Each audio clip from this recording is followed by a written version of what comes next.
Olá, novamente. Então, nós vamos continuar falando de vasculite de pequenos vasos, e dessa vez nós vamos falar de um tipo de vasculite de pequenos vasos, que nós chamamos de vasculites relacionadas ao ANCA, que são essas três doenças aqui que nós já vamos detalhar. As vasculites relacionadas ao ANCA, elas já são descritas há algum tempo, mas a descoberta desse anticorpo chamado ANCA realmente conseguiu agrupar essas vasculites e aumentou muito o nosso conhecimento na fisiopatologia dessas doenças. São doenças relativamente raras, mas bastante interessantes da maneira que elas atingem o organismo. Então, a fisiopatologia, o que é o ANCA? O ANCA é o anticorpo anticitoplasma do neutrófilo. Então, o substrato para esses anticorpos são justamente os grânulos que existem no citoplasma de neutrófilos. Aqui, numa exemplificação esquemática, para você fazer o ANCA, você cola um polimorfo nuclear numa lâmina de vidro, permeabiliza ele para que possa o anticorpo entrar dentro do polimorfo nuclear, e você põe o soro do paciente. E se esse soro do paciente tiver o anticorpo anticitoplasma, que é o ANCA, ele vai se grudar nesses grânulos do neutrófilo do paciente, no neutrófilo da lâmina.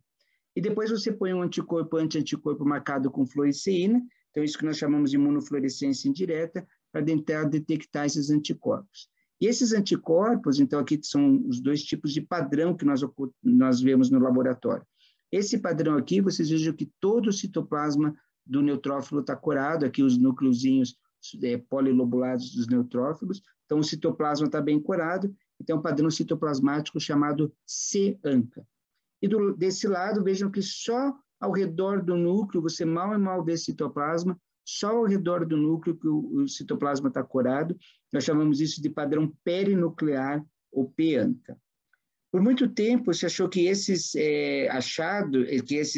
laboratórios eram um achado, era um epifenômeno nessa doença. Porém, com o tempo se viu que, na verdade, esses anticorpos são patogênicos na doença.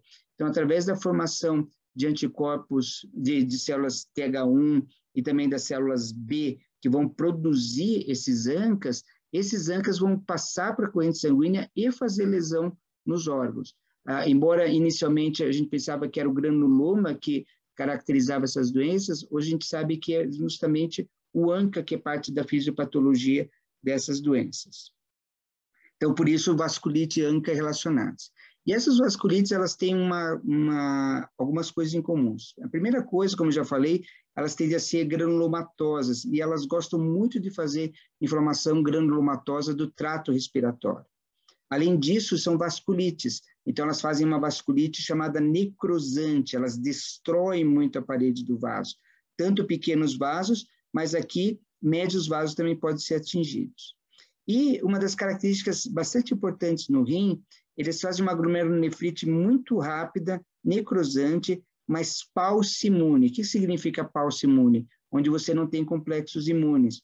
A gente falou das outras vasculites de pequenos vasos relacionados a complexos imunes, onde a gente tem cheio de complexos imunes depositando no rim.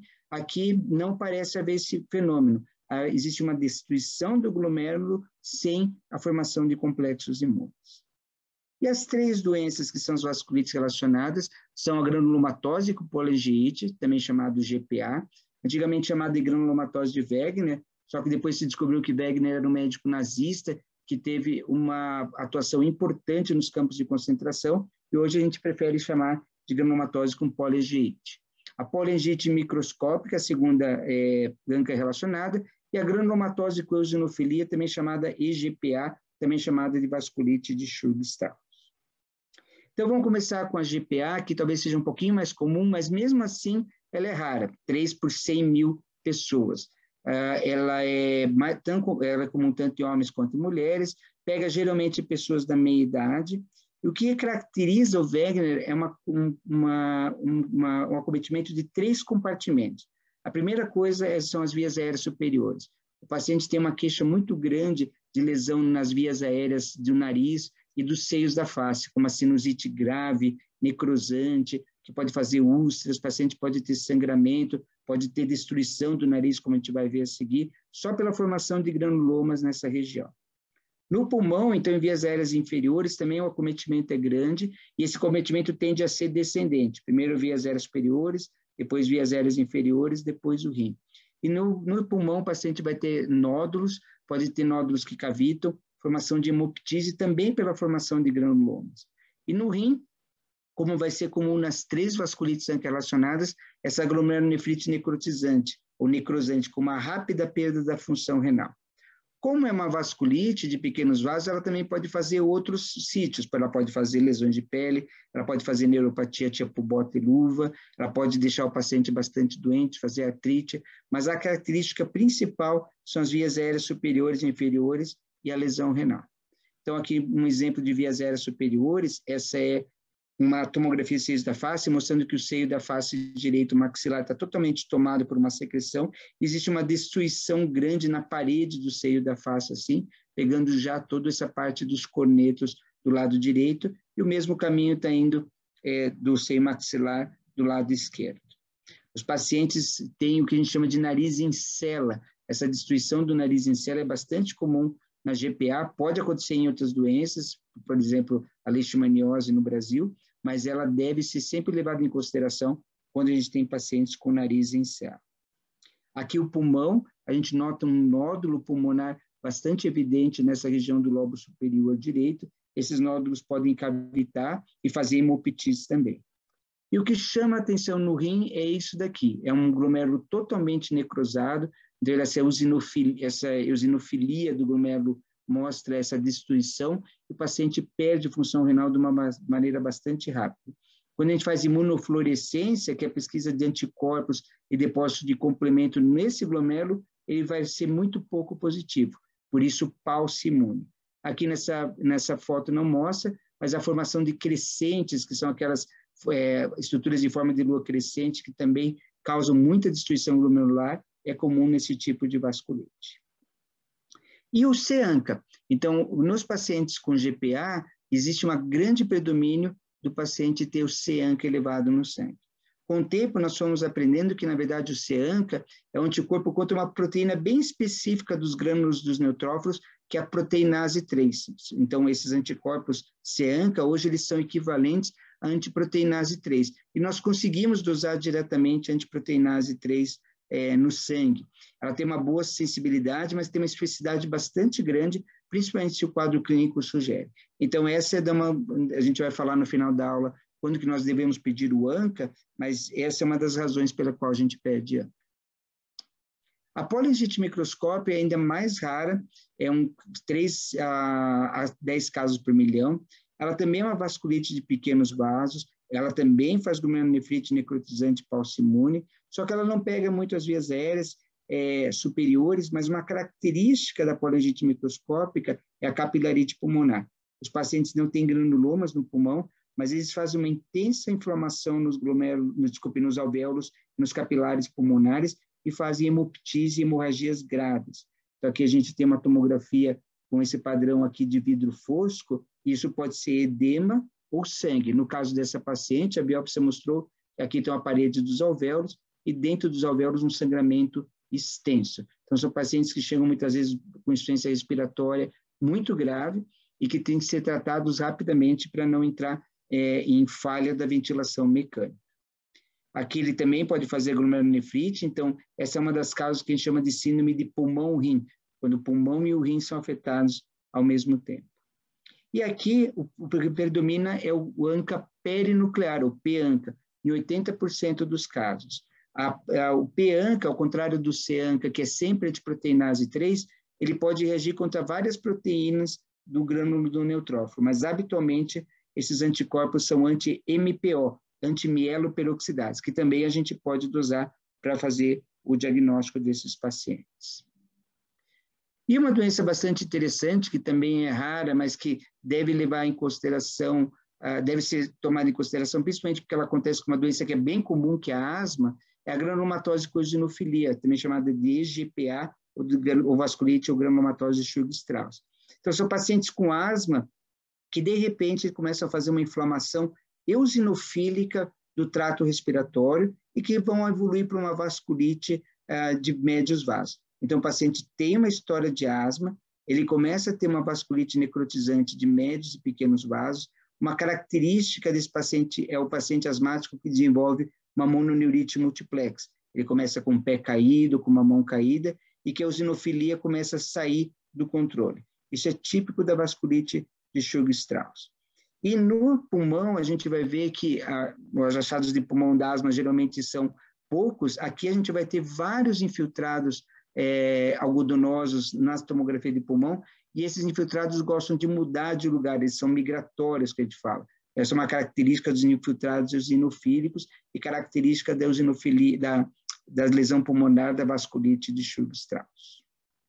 Quando nós biopsiamos, por exemplo, a pele ou um nervo, ou mesmo o pulmão, nós vamos ver uma vasculite, mas além de ver a vasculite, nós vamos ver um predomínio dos eosinófilos, aqui todas essas áreas mais vermelhinhas, eosinofílicos, os eosinófilos fazendo essa vasculite. Então, é uma vasculite eosinofílica. Ela também está relacionada com a ANCA, mas menos, ela também está relacionada ao P-ANCA em 50% dos casos.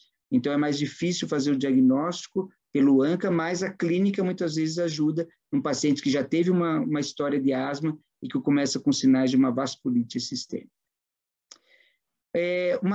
Uma quarta doença que eu quero chamar a atenção de vocês, que nós temos visto e que talvez vocês tenham oportunidade de ver em pronto-socorro e pronto-atendimento, é essa vasculite induzida por cocaína. Na verdade, ela não é induzida pela cocaína, mas ela é induzida por uma substância chamada levamisole, que é usada para ser misturada com a cocaína, para a cocaína render mais. Na verdade, então, esses pacientes fazem altos títulos de ANCA, talvez sejam os pacientes que mais títulos de ANCA fazem, altos níveis, com essas lesões graves, isquêmicas na pele. Uma característica é fazer essas lesões isquêmicas na orelha externa. Então, lembrar em pacientes no diagnóstico diferencial de ANCA, vasculite ANCA relacionada, paciente usuário de drogas, checar a probabilidade de uma vasculite relacionada com cocaína ou levamisole. E quando que a gente solicita o ANCA? Então, muitas vezes a gente é chamado para ver pacientes com vasculite, o ANCA já foi solicitado. Mas, na verdade, como todo exame, o ANCA ele ajuda quando a probabilidade pré-teste da doença ANCA relacionada é em torno de 50%. Quer dizer, se a probabilidade é muito baixa, ele não vai ajudar. Se a probabilidade é muito alta, ele vai ser supérfluo. Então, quando que a gente deve pedir o ANCA? Sempre que a gente tiver uma glomerulonefrite rapidamente progressiva. Sempre que a gente tiver uma hemorragia pulmonar e uma síndrome pulmão-rim. O que é uma síndrome pulmão-rim? A síndrome pulmão-rim, como o nome diz, é quando você tem um acometimento explosivo, tanto do pulmão quanto falência renal. As vasculites relacionadas são um protótipo dessa síndrome pulmão-rim, mas não a única. A gente já falou que uma das vasculites, que a gente não vai comentar aqui, que é a síndrome de Goodpasture, que são anticorpos antimembrana basal glomerular e antimembrana do pulmão, fazem síndrome pulmão-rim. O lúpus é uma doença que faz pulmão-rim, porque ela afeta tanto o rim, mas também pode fazer hemorragia pulmonar. E aqui no Brasil, principalmente nos meses de verão, uma doença que faz a síndrome pulmão-rim bem típica é a leptospirose, que é uma doença infecciosa. Então, síndrome pulmão-rim sempre vale a pena pedir o ANCA. Se o paciente tem uma vasculite cutânea, mas que tem muita manifestação sistêmica, como febre, perda de peso, mialgia, artrite, se o paciente tem nódulos pulmonar, se ele tem epistaxe ou erosões na mucosa nasal, falando de um quadro de GPA, mesma coisa sinusite, otite de longa duração. Eu acabei não falando, mas a estenose da glote ou da traqueia também pode aparecer na GPA e também é o motivo para a gente pedir ANCA. Quando o cometimento pela GPA é mais localizado, os títulos do ANCA tendem a ser mais baixos. Mononeurite multiplex, que nós já vimos, por exemplo, naquele paciente com asma e que faz, de repente, uma mão caída, um pé caído, é importante a gente pedir ANCA. E qualquer massa retroorbitária, principalmente envolvido também com o trato respiratório superior, o ANCA é um exame que deve ser pedido. Então, o tratamento dessas doenças geralmente envolve uma imunossupressão bastante intensa, que nós vamos discutir nas aulas práticas. Houve várias revoluções agora no tratamento dessas doenças. Essas doenças têm agora um melhor prognóstico, mas elas eram fatais até a década de 60. Nós vamos comentar isso nas nossas aulas práticas. Obrigado.